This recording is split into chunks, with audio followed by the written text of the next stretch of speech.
welcome back, or welcome for the first time. Wherever you are, however your day has gone, you are here now, and that is enough. Tonight, we're traveling back far, back to the wind-bitten shores and frozen inlands of Scandinavia, a land of low sun, heavy skies, and long, relentless winters. You've probably heard of Vikings as raiders, explorers, or warriors, but those stories, with their flashing swords and distant voyages, are only part of the tale.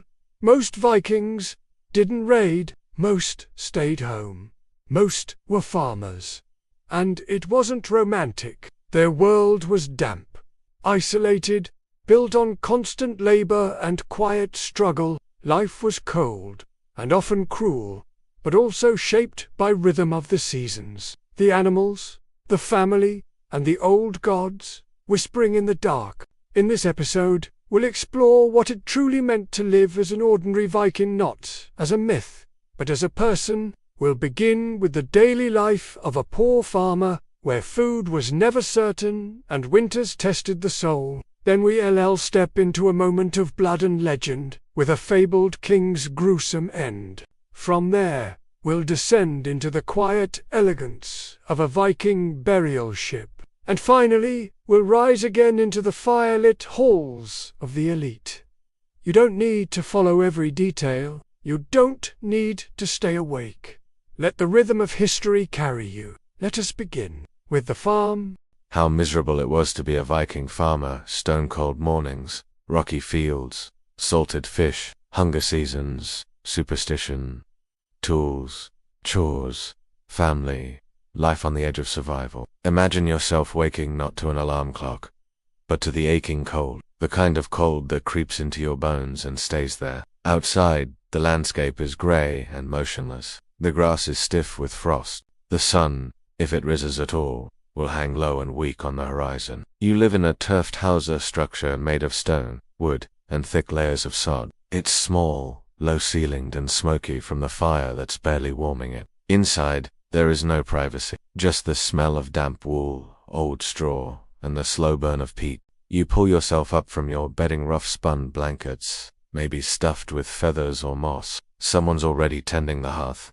A wife, a mother, or an older child. There is no breakfast, not really. Maybe a thin porridge made from barley or oats. Maybe a piece of dried fish, the kind that takes effort just to chew. You eat slowly. There is no rush because time means nothing today, except work, and there is always work. If it's summer, there are fields to tend. The soil is rocky. It must be cleared by hand, each stone lifted and thrown aside.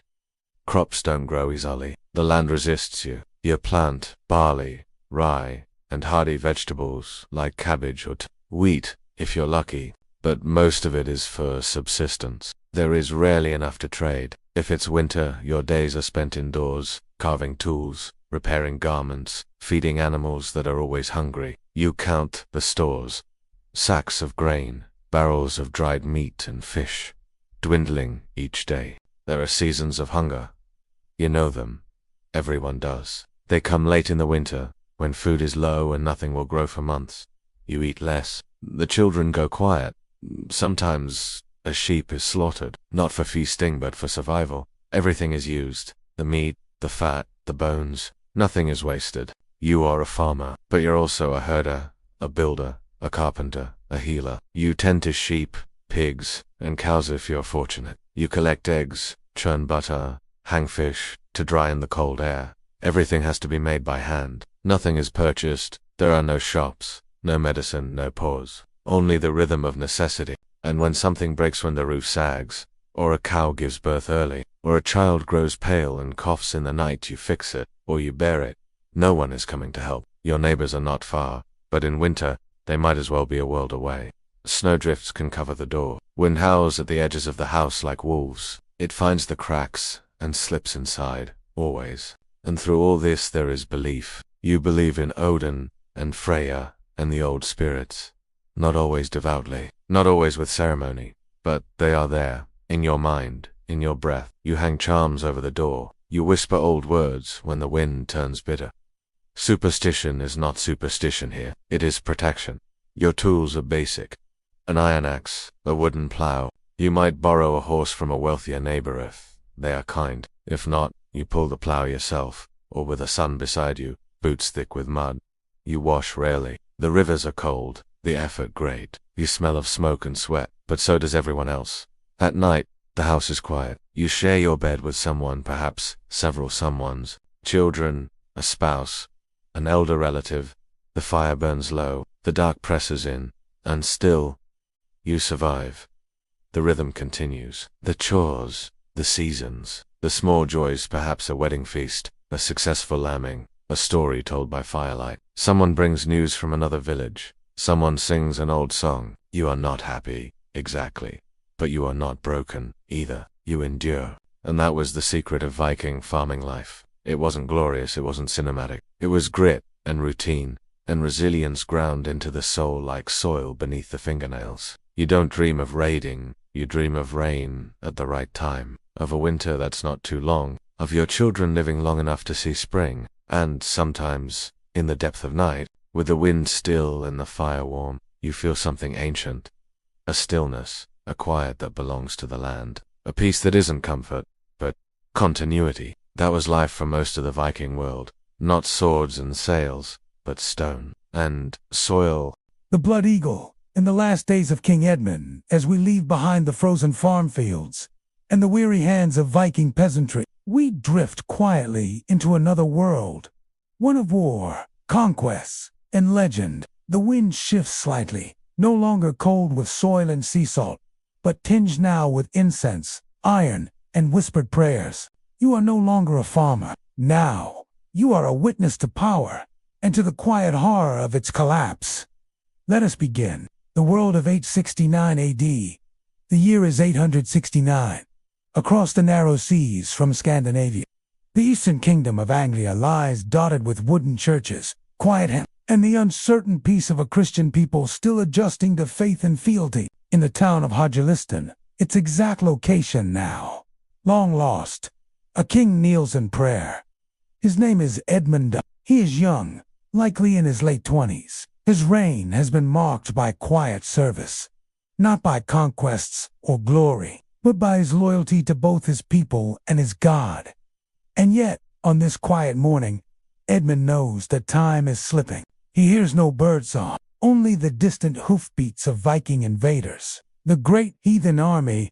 To understand Edmund's final days, we must understand the force arrayed against him, the great heathen army, as the Anglo-Saxons would come to call it. Unlike earlier Viking raids, brief, opportunistic, and coastal, this army was something different, organized, unified, led by fierce warlords with names whispered by firesides. Ivar the Boneless, Ubba, and Halfdan Ragnarsson's sons, they say. Of Ragnar Lothbrok, though, history is uncertain. The army had already swept through Northumbria, toppling kings and churches alike, and now they had come to East Anglia, demanding submission. King Edmund refused. What we know and what we imagine, what happened next, is hazy, wrapped in both historical account and religious embellishment. The oldest source, written decades later by Ebbo of Fleury, tells of Edmund's unwavering piety. He refused to renounce Christ. He refused to rule under pagan overlords. And for this, he was captured. And then, the Blood Eagle, or perhaps not, the Blood Eagle ritual or rumor. Now we enter the midst of debate, a place where historians tread carefully. The Blood Eagle is a term whispered with dread. Allegedly, it was a form of ritual Viking execution. The ribs pulled from the spine, lungs draped outward like wings, a punishment not only for traitors, but for those who insulted Norse gods or killed kids. But the evidence is thin. The few references to the Blood Eagle are poetic, metaphorical, or filtered through Christian writers centuries after the fact. Some scholars believe it was never truly practiced, but rather imagined by terrified monks trying to make sense of Viking cruelty. And yet, imagine you are a monk in a candlelit scriptorium. Word arrives that your king has died, not in battle, but in symbolic sacrifice. His back opened like a book, his breath torn from him like parchment from a scroll. Whether or not it truly happened matters little to you. The message is clear. Resistance will be punished, not only with death, but with spectacle, fear, faith, and propaganda. The story of Edmund, his sacrifice, his prayerful end, his refusal to forsake Christ, becomes more than history. It becomes myth, a useful one. Within a generation, he is canonized. St. Edmund the Martyr, his tomb at Bury St. Edmunds, becomes a holy site. His image, serene and regal, adorns manuscripts and altarpieces. The horror of his death is transformed into spiritual strength. This was not accidental. The Christian chroniclers who shaped his story were not simply recording events. They were shaping memory, using Edmund's suffering to define what it meant to be a good king, a Christian king, in the age of Viking terror. And so, the image of the blood eagle, whether real or imagined, endures not because of its pain, but because of what it symbolized. Not just brutality, but a line drawn in belief, a clash between two worldviews. What did the Vikings think? It's tempting to frame the Norsemen only as villains. But let us pause. Let us remember they too had gods to honor, families, to protect the world they believed in. To them, Edmund's resistance may have been foolishness, or defiance, or simply irrelevant. Their world was governed by honor, fate, and strength. The sword was not inherently evil. It was a tool, as natural as the plow, and kings who defied them, who stood in their path, even pious ones, were obstacles to be removed. In Viking poetry, blood and sacrifice were not gory spectacles. They were part of life. The way sun yields to moon, summer to snow. Perhaps to them, the blood eagle was not cruelty, but ritual, a return of breath to the gods. Or perhaps it never happened at all. Edmund's afterlife, whatever the truth, Edmund's memory persisted. For centuries, his shrine drew pilgrims. He was England's first patron saint, long before George and his dragon. Even Viking converts, once enemies, came to venerate him.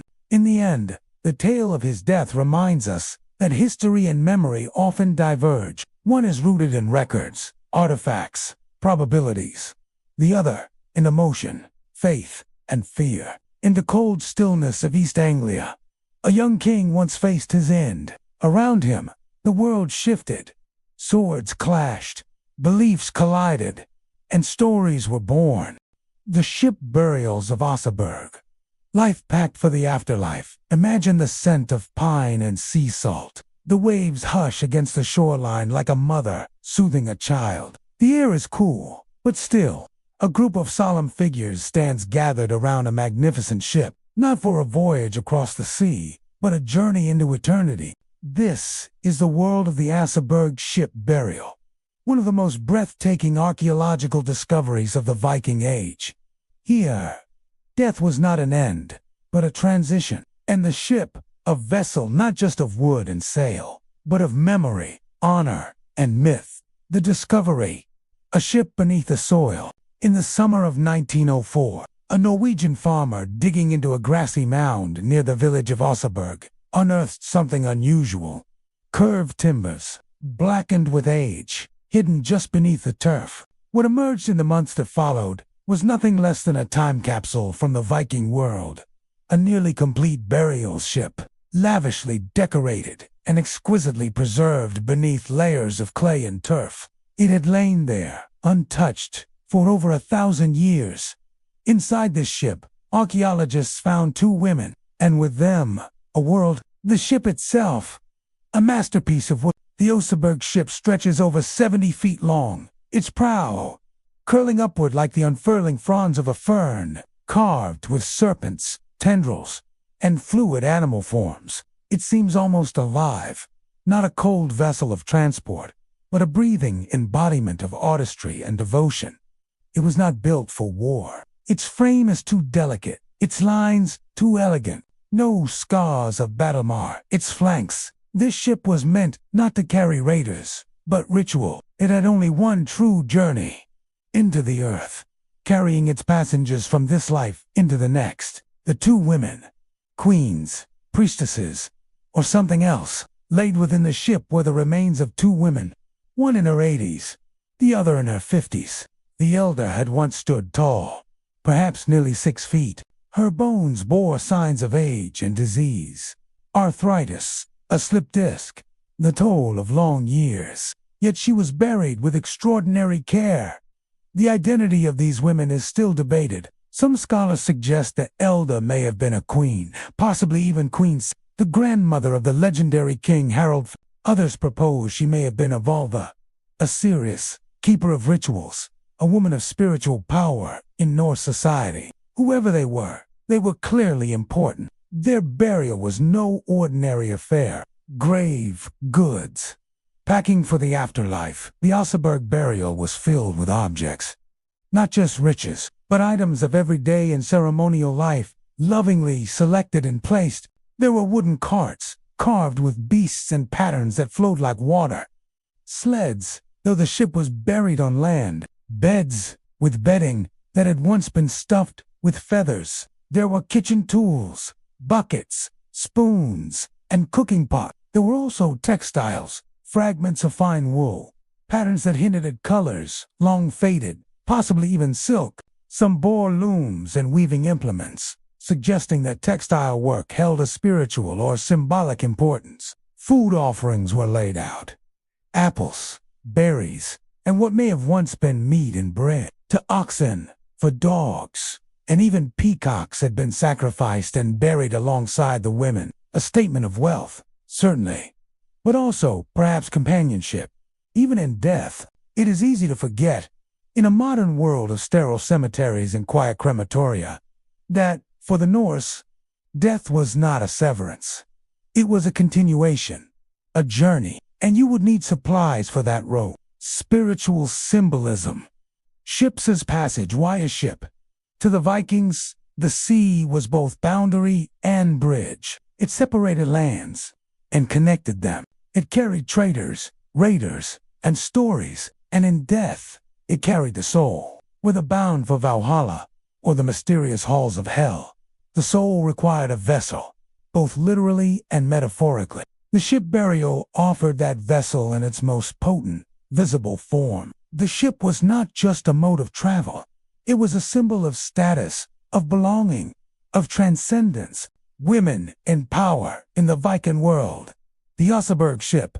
Challenges, assumptions, that two women, not warriors, not jarls, were buried with such opulence, suggests that power in Viking society was not solely the domain of men. Women could be landowners, priestesses, and even political players. They could command loyalty, inspire fear, shape ritual. The items buried with them reflect this. They were not buried with weapons, but with symbols of domestic mastery, of spiritual authority, of social identity. The presence of weaving tools and religious artifacts suggests that in their world, creating cloth and invoking gods were not separate spheres, but linked acts of creation. A burial interrupted, yet the Oseberg burial was not untouched. Some of the richest items, precious metals, jewels, were missing. The burial chamber had been looted, likely within a few generations of its creation, perhaps by rivals,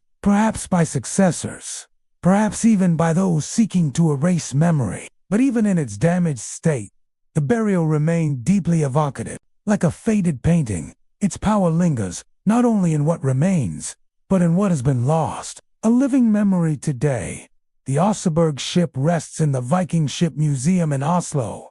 Though its timbers are fragile and its structure reinforced, it still carries with it a presence, a kind of solemn grace. Visitors walk quietly around it, their footsteps softened by reverence. The air in the room is cool, still, almost sacred. To see it is to be reminded.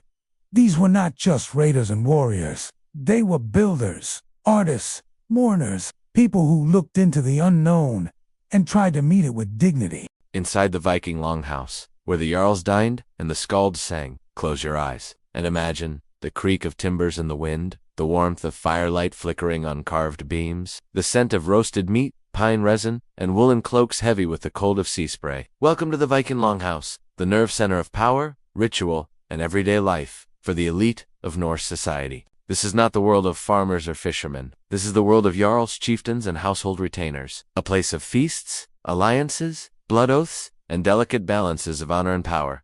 Let us step inside. The longhouse architecture of authority. The Viking longhouse was more than a home. It was a symbol, often 50 to 80 feet in length, sometimes more. It was built with thick wooden posts, sod roofs, and central hearths that burned through the cold northern nights. The longhouse was social theater. The central fire cast its glow upward, while benches lined the walls. Higher-ranking guests seated nearer the fire, lower-ranking ones farther, toward the chill. At the head sat the jarl. He was host, ruler, judge, and war leader, and every night around the fire, these roles were performed and reinforced. The longhouse was also a microcosm of Norse hierarchy, the center of power, surrounded by warriors, women, servants, slaves, and enemies in disguise. Feasting, more than merriment. Two feasts was not just to eat, it was to declare your wealth, cement your alliances, and perform generosity, which, in the Viking code, meant power. Meat was roasted over open fire. Ale and mead, sweet and fermented from honey, flowed freely. The air filled with laughter,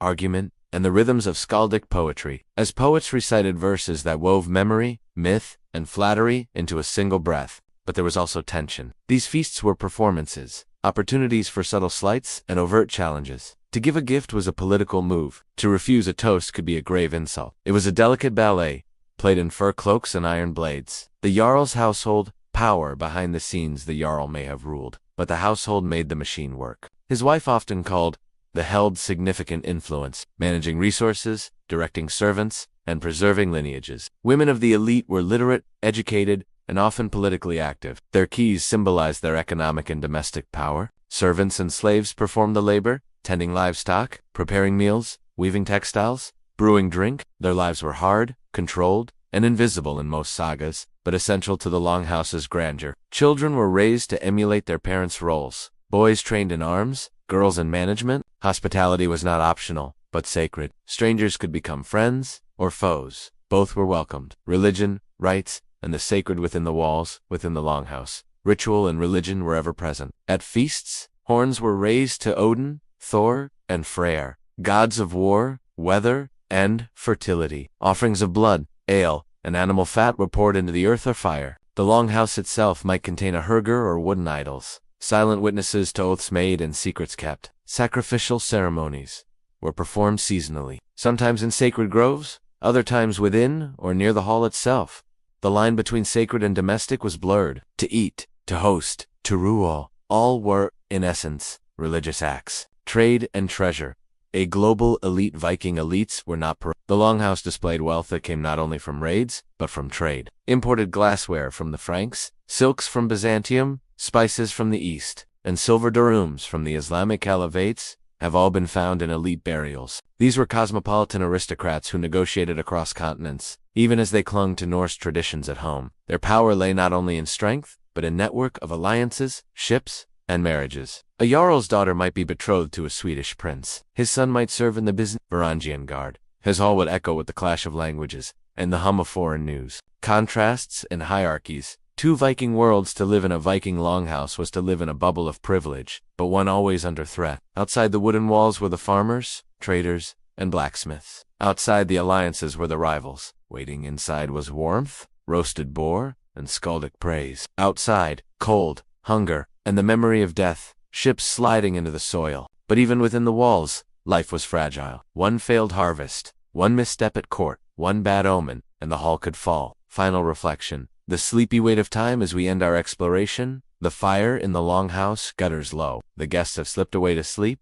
The skalds are silent. The wind moans softly through the roof beams. What remains is stillness. The stillness of memory, of tradition, of history, not in great battles, but in quiet moments, sitting by a fire, pulling a thread through wool, offering bread to a stranger. The Viking world was not just axe and sail, it was bowl and spoon, poem and prayer. And when we listen closely enough, even a world known for fury can teach us something about peace, sleep, and the long, long rhythm of time.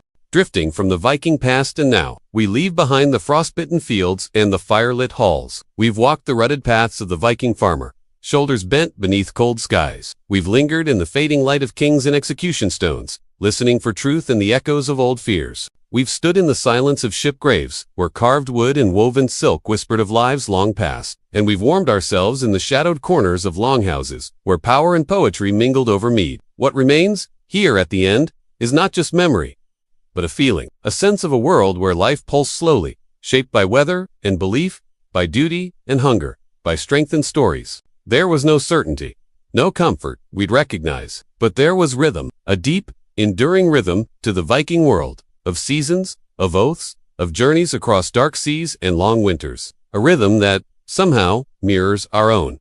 So as you drift now, perhaps into sleep, let that rhythm carry you. Let the weight of ancient woolen cloaks, the creak of long ships in harbor, and the crackle of hearth fires, far away soothe your thoughts. History does not demand you remember every name or date. It simply asks that, for a moment, you listen. Quietly, thank you for spending this time in the past with me. Rest well now, and may your dreams be calm and far from the storm